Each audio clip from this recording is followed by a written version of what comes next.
오늘 본 말씀은 주님을 따르려고 직업도 가정도 고향도 버리고 나선 베드로와 제자들에게 예수님께서 참된 제자의 길을 보여주시는 내용입니다. 베드로와 제자들은 충성스럽게 예수님을 따라다녔고 그들은 헌신과 희생을 아끼지 않았습니다. 그러나 예수님의 입장에서 볼 때는 그것이 곧 참된 제자의 길이 아니었습니다.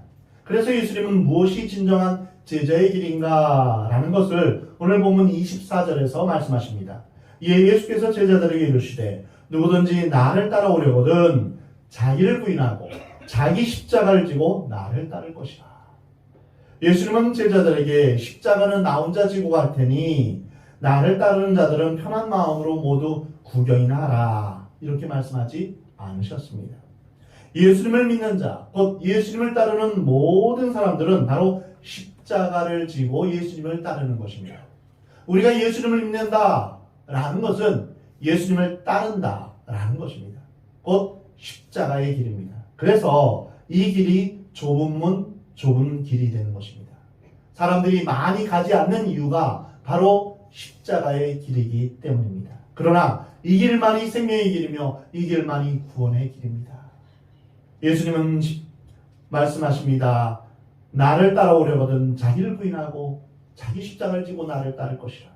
그렇다면 이 말씀의 배경을 살펴보겠습니다. 예수님을 따라다니던 베드로는 고난과 부활에 대한 말씀을 깨닫지 못하고 오히려 예수님의 뜻과 반대되는 반응을 보였습니다. 베드로가 예수를 붙들고 항변하여 이르되 주여 그리 마옵소서 일이 결코 주께 미치지 못하리이다. 이에 예수님은 베드로에게 사탄아 내 뒤로 물러서라. 너는 나를 넘어지게 하는 자로다. 내가 하나님의 일을 생각하지 아니하고 도리어 사람의 일을 생각하는도다. 오늘 본문 23절 말씀입니다. 바로 이어서 오늘 본문의 24절 말씀이 이제 오늘 본문의 말씀입니다. 그러니까 오늘 본문 말씀은 23절 말씀과 아주 밀접한 관계를 갖고 있는 것입니다. 23절의 말씀을 더 쉽게 말하면 베드로야 너는 직업도 버리고 가족과 친구도 버리고 나를 충성스럽게 쫓았지만 나를 전혀 이해하지 못하는구나. 평생 부부가 같이 살았는데 전혀 남편을 이해하지 못하는 아내가 있을 수 있습니다. 아내를 전혀 이해하지 못하는 남편도 있을 수 있습니다. 자기의 자녀를 낳고 살면서 그 자식을 모를 수도 있습니다. 베드로가 지금까지 예수님과 그렇게 산 것입니다. 사실 베드로를 비롯한 예수님의 제자들은 충성스럽게 예수님을 따랐고 또한 헌신과 희생을 아끼지 않았습니다. 그러나 예수님이 보시기에는 지금까지 해온 방법이 제자의 길이 아니라는 것입니다. 어떤 의미에서 예수님이 우리에 대해서 또 마찬가지입니다. 그냥 참고 계실 뿐 만족하지 않으신다는 것입니다. 제자들을 향하여서 그러했고 또한 우리들을 향하여서도 그런 모습으로 참고 계시는 것입니다. 우리가 빨리 깨닫기를 지금도 기다리고 계실지 모릅니다. 참된 제자의 길은 자기를 부인하는 길이요 자기 십자가를 지는 길이며 예수님을 따르는 길입니다. 첫 번째로 참된 제자의 길은 자기를 부인하는 길입니다. 예수님을 따르는 것의 핵심은 자기를 부인하는 데서 오는 것입니다. 자기를 부인하지 않는 사람은 아직도 서론에서 어슬렁어슬렁거리는 것입니다. 좁은 문을 들어가야 되는데 그 문을 들어가지 않고 들어갈까 말까 어슬렁거리는 것입니다. 12제자들은 모든 것을 버리고 예수님을 따랐습니다. 2년이 넘도록 충성했습니다. 그런데 예수님이 이것이 곧 참된 제자의 길이 아니다 라고 하셨습니다. 참된 제자의 길은 물질이나 명예나 성공을 포기하는 것이 아니라고 하셨습니다. 어떤 사람이 직장을 잘 다니다가 부름을 받아 직장을 포기하고 신학교에 들어간다면 정말 굉장한 일 아닙니까? 가족이 죽어라 하고 핍박하고 반대하는데 교회 나가는 것 역시 대단한 일 아닙니까? 사랑하는 사람 대신에 예수님을 따르기로 한 것 역시 대단한 희생 아닙니까? 그런데 예수님은 그렇게 하는 것이 제자의 길이 아니라고 말씀하십니다. 물질이 아니다. 돈이 아니다. 성공과 명예, 가족을 버리는 것이 아니다. 너를 포기하는 것이 제자 되는 길이다. 언제든지 무슨 일이든지 문제가 되는 것은 바로 환경이 아닙니다. 자기 자신입니다. 다른 사람이 아닙니다. 내가 문제입니다. 가장 결정적인 걸림돌은 나 자신입니다. 제일 무서운 싸움의 대상은 다른 사람이 아니라 자기 자신입니다. 많은 사람들이 자기를 못 이깁니다. 잠언 16장 32절에서 노하기를 더디하는 자는 용사보다 낫고 자기의 마음을 다스리는 자는 성을 빼앗는 자보다 나으니라 말씀하십니다. 그렇다면 자기를 부인한다는 것은 무엇을 의미합니까? 부인한다라는 것은 모든 관계를 단절하는 것을 의미합니다. 베드로가 예수님을 3번 부인할 때 똑같은 단어를 썼습니다. 내가 그 사람을 알지 못한다. 즉 예수님과의 완전한 단절을 의미합니다. 관계를 끊는 것을 의미합니다. 자기를 부인한다는 것은 자기와의 모든 관계를 단절한다는 것입니다. 영적 의미에서 자기를 부인한다는 것은 옛사람의 죽음을 의미합니다.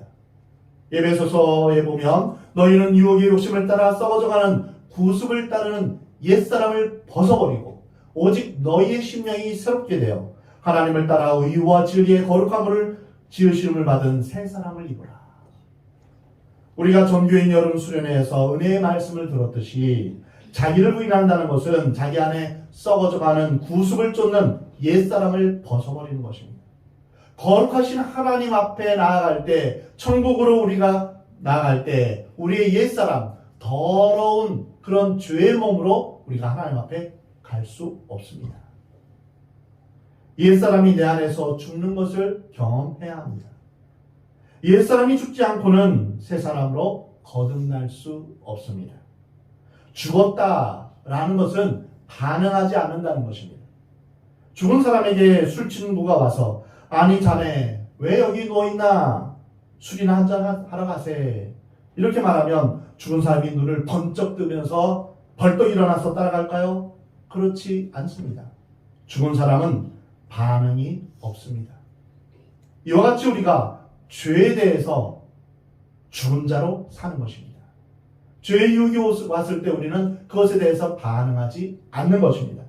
갈라디아서 2장 20절 고백에 내가 그리스도와 함께 십자가에 죽었습니다. 이러한 고백이 우리 모두의 고백이 되기를 우리 하나님은 원하십니다. 여러분 세례를 받으셨죠? 세례의 의미가 무엇입니까? 내가 물속에 들어갔다가 나오는 것은 무엇을 의미합니까? 물에 들어가는 것은 내가 그리스도와 함께 죽습니다. 거기에서 나오는 것은 바로 내가 그리스도와 함께 다시 부활합니다. 이러한 의미입니다. 로마서 6장에서 그거 세례의 의미에 대해서 자세히 나와 있습니다. 내가 주님과 함께 죽었습니다. 이렇게 고백할 때 비로소 함께 주님과 함께 부활에 참여할 수 있습니다. 죽지도 않았는데 부활한다는 것은 말이 되지 않습니다. 안 죽었는데 죽지 않았는데 부활에 참여한다는 것은 있을 수 없습니다. 죽어야만 부활할 수 있습니다. 어떤 의미에서 자기 부인이란 나의 혈기도 버리고 나의 욕망도 버리는 것입니다. 또한 자기 야망의 죽음을 의미합니다. 사람들은 야망이라는 전차를 타고 갑니다. 그러나 그 끝은 좌절과 허무입니다. 모든 사람이 이상과 꿈을 꿉니다. 그러나 하나님과 상관없는 삶과 이상은 그 끝이 바벨탑과 같은 것입니다. 아무리 원대한 꿈을 꾼다 할지라도 하나님과 관계없는 것은 허무한 것으로 돌아갈 수밖에 없습니다. 옛사람이 죽어야 새 사람으로 옷을 입습니다. 내가 죽어야 하나님이 살아납니다. 내 꿈이 좌절되어야 하나님의 꿈이 이루어지는 것입니다. 사랑하는 성도 여러분, 내 뜻이 이루어지는 것이 아니라 하나님의 뜻이 이루어지기를, 나를 통하여서 하나님의 뜻이 이루어지기를 여러분 기도하시 바랍니다. 우리가 영의 사람이 되지 않고는 결코 진실한 예수님의 제자가 될 수 없습니다. 인간은 누구를 막론하고 본질상 진노의 자녀입니다. 인간이 스스로 해결할 수 없는 두 가지 중대한 문제가 있는데 바로 죄와 죽음입니다. 어느 누구도 스스로 그 문제를 해결할 사람은 아무도 없습니다. 죄와 허물로 죽었던 존재인 인간이 별 볼 일 없는 죽을 수밖에 없는 유한한 존재가 바로 인간입니다. 아침 안개와 같으며 풀과 같은 존재가 인간입니다. 인간은 영원하지 않습니다. 인간은 절대 권력을 가질 수가 없습니다.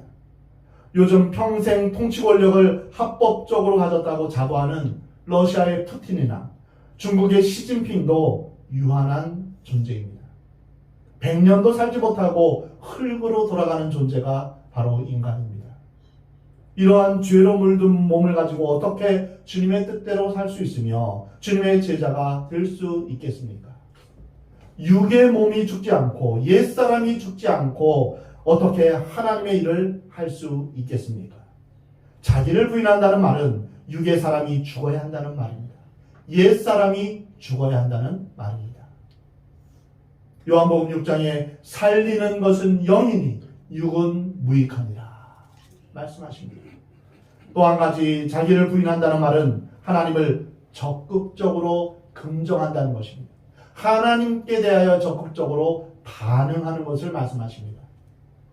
내 인생의 주인은 내가 아니라 하나님이심을 전적으로 인정하는 것입니다. 이 세상에서 가장 어리석고 가장 불쌍한 사람이 누구일까요? 하나님을 부인하고 자신이 왕이 되어서 사는 사람입니다.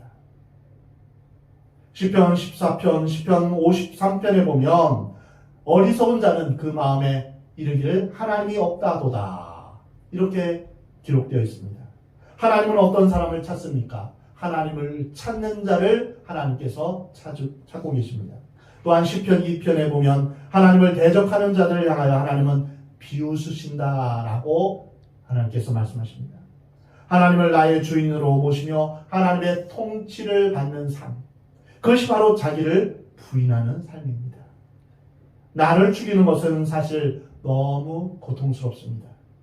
죄의 본성을 가지고 태어난 인간은 자기 마음대로 살려고 하는 것이 너무나 당연합니다. 가난아기나 어린아이들을 보면 자기 마음대로 안 되면 막 울고 화내고 짜증내고 하지 않습니까? 이것이 인간의 본성입니다.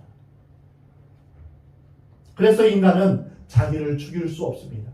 그러나 하나님을 왕으로 모시면 자연적으로 자기가 죽습니다. 많은 사람들이 예수님을 믿고 하나님의 자녀로 거룩하고 하나님을 기쁘시게 하며 능력 있게 살기를 원합니다. 그러나 얼마 못 가서 실패하는 가장 큰 이유는 다른 것은 다 포기했지만 자기 자신은 포기하지 못했기 때문입니다. 자기를 부인하는 것처럼 어려운 것은 없기 때문입니다. 예수님은 이 길을 좁은 문, 좁은 길이라고 말씀하십니다. 그러나 이 길만이 생명에 이르는 길입니다. 이것이 얼마나 힘들고 고통스러웠는지 사도 바울은 다음과 같이 고백합니다. 내 지체 속에서 한 다른 법이 내 마음의 법과 싸워 내 지체 속에 있는 죄의 법으로 나를 사로잡는 것을 보는도다. 오라, 나는 공고한 사람이로다. 이 사망의 몸에서 누가 나를 건져내랴.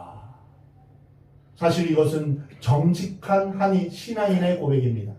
이것은 정말 예수님을 정직하게 믿으려 하면서 하나님을 정직하게 따르려는 사람의 내면을 솔직하게 보여주는 그러한 고백입니다. 오호라, 나는 공고한 사람이로다. 내 마음속에 한편으로는 하나님을 섬기는 그런 섬기고픈 마음이 있는데 다른 한편에서는 죄의 법이 나를 사로잡아 오는 것을 보는도다. 이 두 개의 법이 내 안에서 끊임없이 싸우고 있다. 이것이 바로 사도 바울의 고백입니다. 이것은 자기가 살아있기 때문입니다. 예수님의 제자들은 3년 동안 예수님과 동고동락하면서 직접 예수님의 말씀을 듣고 기적도 체험했습니다. 그런데도 그들은 전혀 변하지 않았습니다. 그들은 오순절날 성령의 불이 임했을 때 비로소 깨어지기 시작했습니다. 여기서 우리는 굉장한 진리를 발견하게 됩니다. 자기 부인은 어떻게 가능합니까? 나의 힘으로는 절대 불가능합니다. 나의 지성이나 도덕, 의지나 또는 나의 교양으로는 변할 수 없습니다. 성령의 기름 부으심을 받을 때 성령의 충만함이 있을 때, 아멘. 성령의 불이 임할 때, 아멘. 그때 우리가 거듭나며 변화되며 깨어지는 것입니다. 아멘. 갈라디아서 5장 16절에 너희는 성령을 따라 행하라. 그리하면 육체의 욕심을 이루지 아니한다. 우리 함께 같이 읽어보겠습니다. 시작. 너희는 성령을 따라 행하라. 그리하면 육체의 욕심을 이루지 아니한다. 성령으로 충만하지 않으면 항상 우리는 육체의 종이 될 수밖에 없습니다. 자기 편을 만들고 인간적이 되고 음란하며 세속적이고 돈과 인기와 쾌락을 좋아하는, 그리고 칭찬받기 좋아하는 사람으로 변하고 맙니다. 그러나 성령의 충만함을 받게 되면 이 모든 문제들은 순식간에 사라져버립니다. 아멘. 성령 충만함이란 일생에 딱 한 번만 하는 것이 아닙니다. 매일 매순간 우리는 성령으로 충만하기를 주님 앞에 기도해야 합니다. 아멘. 사랑하는 성도 여러분, 여러분 모두 성령의 불을 받으시기 바랍니다. 아멘. 여러분 모두 성령 충만 받기를 주의 이름으로 축원합니다. 아멘. 성령 충만함으로 진정으로 깨어지고 변하고 새 사람을 입는 여러분 되시기 바랍니다. 아멘. 성령을 사모하시기 바랍니다. 내가 변화되기를 간절히 기도하시기 바랍니다. 이것만이 살 길입니다. 여러분 금요기도에 참여하십시오. 오셔서 뜨겁게 기도하십시오. 성령의 임재하심이 우리 가운데 임하기를 여러분 기도하시기 바랍니다. 그리고 이제 중보기도 학교가 시작됩니다. 중보기도 학교를 통하여서 내가 영의 사람, 기도의 사람으로 변화되기를 여러분 훈련하시기 바랍니다. 기도 외에는 이런 육아는 할 수 없습니다. 나의 미래, 나의 가정, 우리의 공동체가 살 길은 오직 성령으로 충만한 것밖에는 없습니다. 내 힘으로는 나를 부인할 수 없습니다. 내 힘으로는 나를 꺾을 수 없습니다. 나의 혈기, 나의 고집, 나의 야망, 나의 욕망을 꺾을 수가 없는 것입니다. 위로부터 하나님의 은혜가 부어질 때 예수 그리스도를 따르던 제자들이 변화되었던 것처럼 우리도 하나님의 은혜가 임해야만 변할 수 있는 것입니다. 두 번째로 참된 제자의 길은 자기 십자가를 지는 것입니다. 자기 십자가를 진다는 것은 무슨 뜻입니까? 예수님이 인류의 죄를 위해서 죄 없이 십자가에서 고통받으신 것처럼 내가 이 세상에 살면서 예수님 때문에 겪는 억울한 고통과 희생을 달게 지는 것을 의미합니다.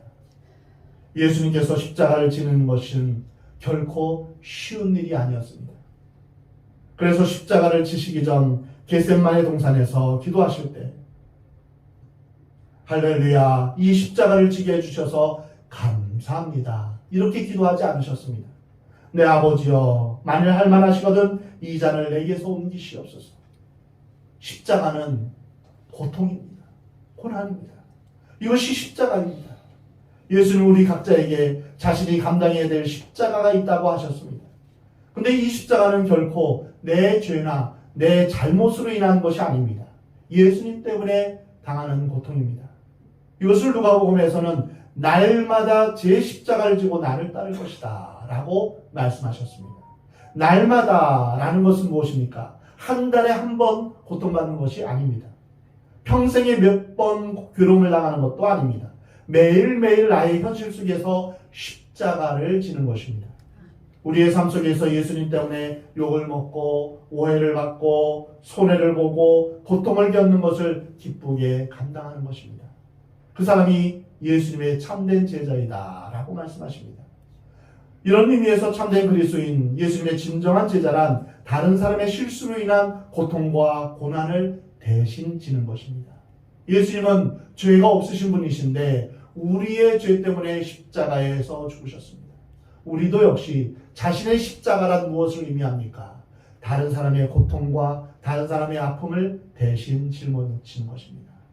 우리가 기도 시간에 중보기도하며 이 나라 민족을 위해서, 또한 환우들을 위해서, 또한 연약한 자들을 위해서, 이 나라 민족을 위해서 우리가 기도하지 않습니까? 이 중보기도가 바로 우리의 십자가가 될 수 있습니다. 다른 사람이 받아야 할 진노와 심판을 대신 받는 것입니다. 죄의 특징은 책임을 전가하는 것입니다. 떠넘기는 것입니다. 첫 번째 죄인인 아담과 하와도 다른 사람에게 죄를 전가하기에 급급했습니다. 아담은 하와에게, 하와는 뱀에게 책임을 전가하기에 급급합니다. 그러나 그리스도인들은 다른 사람의 아픔과 민족의 아픔을 대신 짊어지는 것입니다. 예수 믿는 사람이 믿지 않는 가정에 가서 10년, 20년 눈물을 흘리며 성경을 가슴에 품고 가족들을 위해서 기도하며 가정을 지키는 것입니다. 이것이 십자가입니다. 날마다 자기 십자가를 지는 것입니다. 그렇다면 누가 과연 이러한 십자가를 질 수 있을까요? 아무나 지는 것이 아닙니다. 인간의 힘으로, 지성으로 질 수 있는 것도 아닙니다. 자신의 노력으로 될 수 있는 것도 아닙니다. 오직 성령을 받은 사람, 은혜를 받은 사람만이 십자가를 질 수 있습니다. 오순절날 예수님의 제자들이 성령을 받은 후에야 그들의 삶이 근본적으로 변화되기 시작했습니다. 그들이 갑자기 스스로 결단하거나 지성이 갑자기 변한 것이 아닙니다. 성령의 불이 임하고 변화된 것입니다. 그래서 여러분의 삶 가운데, 우리의 삶 가운데 성령의 불이 우리 가운데 임하기를 늘 기도해야 할 것입니다. 이것은 참으로 신비하고 놀라운 일입니다. 성령의 불을 받은 사람들이 예수님이 보여주시는 그러한 삶을 살았습니다. 그들은 마지막까지 순교했습니다. 성령을 받은 사람은 자기를 부인할 수 있는 사람이요, 매일매일 자기 십자가를 질 수 있는 사람입니다. 역사상 이런 사람들이 있었습니다. 세상에서 얼마든지 행복하게 존경받으며 살 수 있었는데 자기의 모든 기득권을 포기하고 가난한 자, 약한 자를 도우며 예수님처럼 살았던 사람들이 많았습니다. C.T. 스터드라는 사람이 있었습니다. 그는 영국의 큰 성에서 살았고 요즘 말로 말하면 금수저로 태어났습니다. 그러나 그는 예수님을 위해서 모든 것을 버리고 중국에서 복음을 전하며 살다가 다시 영국에서 수많은 선교사들을 일으켰습니다. 그의 영향으로 말미암아 한국에 온 선교사들도 많이 있습니다. 영원한 집을 사모하며 영원한 상급을 바라보며 살았던 것입니다. 어느 한 선교단체의 책임자는 저는 영국 사람이 아니라 하나님 나라의 시민입니다. 이렇게 고백했다고 합니다. 자신의 영국 시민권을 포기한 것입니다. 윌리엄 캐리는 최초로 인도에 들어가서 선교하며 그의 생애를 주님 앞에 바쳤습니다. 아도니람 저드슨은 미국 사람인데 미얀마에 들어가서 처음 복음을 전했습니다. 허드슨 테일러는 인간적으로 감당하기 힘든 고난 가운데서 중국 복음의 귀를 열어놓았습니다. 그들은 자기를 부인하고 자기 십자가를 진 예수님의 제자들입니다. 140여 년 전 어두웠던 이 땅에 복음을 들고 온 선교사님들은 열악한 환경에서 복음을 전하다가 이 한국 땅에 뼈를 묻었습니다. 양화진 묘에 가보면 2살 된 선교사의 자녀 무덤도 있는 것을 보게 됩니다. 그 선교사님들이 있었기에 오늘날 우리나라의 복음의 빛이 비추었던 것입니다. 사랑하는 성도 여러분, 여러분의 삶의 자리가 선교 현장이라고 여기고 여러분 자신이 부름받은 선교사로 여기시기 바랍니다. 특별히 소수의 사람만이 예수님의 제자로 생각하면 안 됩니다. 우리 모두는 예수님의 제자입니다. 목회자만 예수님의 제자가 아닙니다. 예수님을 믿는 모두는 바로 예수님의 제자입니다. 여러분 모두 예수 그리스도의 제자로서 살기를 우리 하나님은 원하십니다. 내가 있는 그곳에서 주의 복음을 전하며 주의 영광을 위해 살아가는 여러분의 삶이 되시기 바랍니다. 세 번째로 참된 제자의 길은 예수님을 따르고 예수님 앞에 순종하는 것입니다. 나를 따르라 라고 하시는 예수님의 말씀에 네 하고 따르는 사람이 있을 수 있고 아니요 라고 거부하는 사람도 있을 수 있습니다. 또 생각해 보겠습니다 이런 사람도 있을 것입니다. 여러분은 어떤 사람입니까? 예수님의 부르심에 네 하고 대답하는 충성스러운 종, 그것이 바로 제자의 길입니다.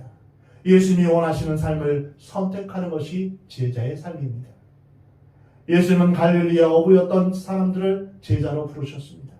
그들이 예수님의 부르심에 순종하고 예수님께 붙잡혔을 때 이름 없이 죽어갔을 이름들이 아니라 세상을 변화시키는, 그리고 하나님 나라의 중요한 인물들로 하나님께서 그들을 변화시키셨습니다. 요한일서 2장 6절에 보면 그의 안에 산다고 하는 자는 그가 행하시는 대로 자기도 행할지니라. 우리가 하나님의 뜻대로 살아가는 것, 순종하는 것, 이것이 중요합니다. 마태복음 7장에 보면 나더러 주여 주여 하는 자마다 다 천국에 들어갈 것이 아니요 다만 하늘에 계신 내 아버지의 뜻대로 행하는 자라야 들어갈 것이다 말씀하십니다. 성령이 거룩히 하게 하심으로 우리는 순종할 수 있습니다. 베드로전서 1장 2절에 우리는 어떻게 순종할 수 있을까요? 성령의 기름 부으심이 있어야 됩니다. 또한 하나님께서는 자신을 순종하는 자를 찾으십니다. 예수님은 지금 우리에게 나를 따르라 라고 말씀하시며 우리에게 초청하십니다.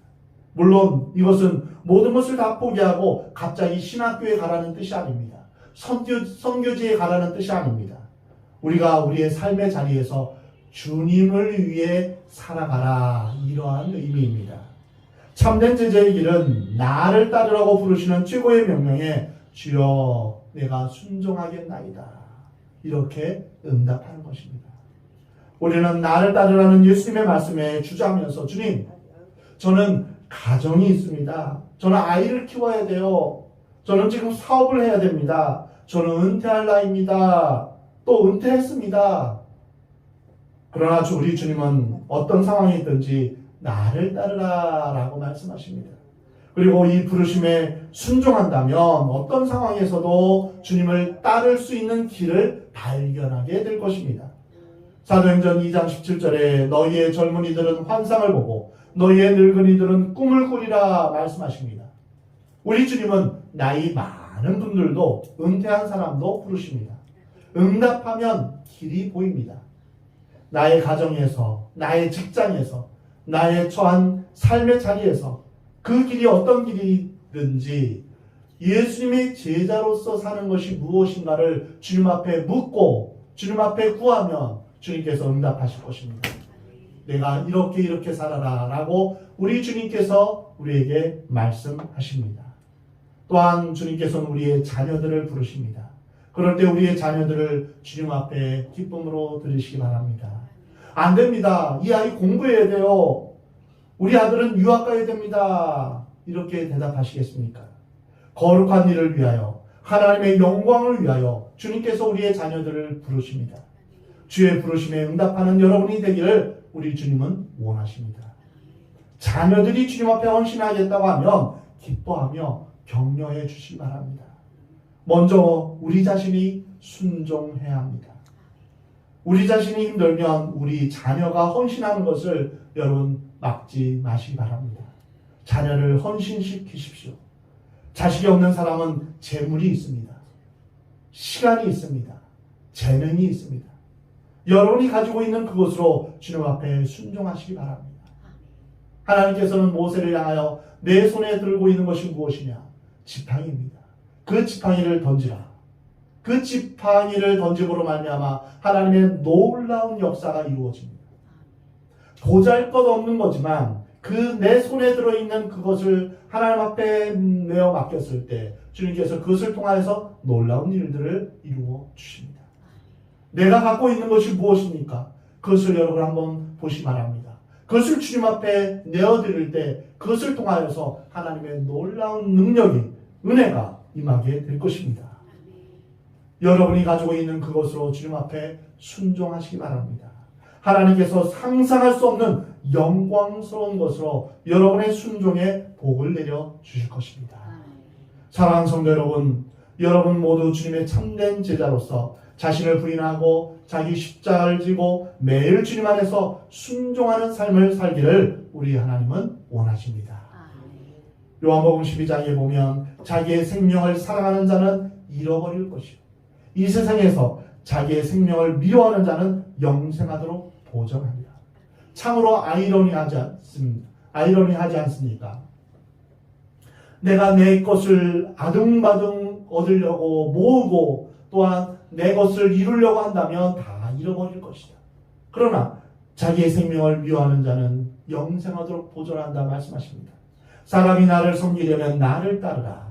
나 있는 곳에 나를 섬기는 자도 거기 있으리니 사람이 나를 섬기면 내 아버지께서 그를 귀히 여기시리라. 우리가 예수님을 섬기면, 예수님을 따르면 하나님께서 우리를 귀히 여기시는 줄 믿으시기 바랍니다. 자기만을 위해서 살려가면 도리어 사망과 심판이 있을 것이라고 말씀하십니다. 넓은 길은 편한 길입니다. 많은 사람들이 넓은 길로 갑니다. 넓은 길은 무슨 길입니까? 나만을 위해서 살아가는 삶입니다. 나만 잘 되면 돼. 이것이 넓은 길입니다. 부자와 나사로에서 부자는 나밖에 모르는 사람이었습니다. 문 밖에 거지가 있든 없든 그는 호화로운 이 옷을 입고 자기만 잘 먹고 잘 살면 됐습니다.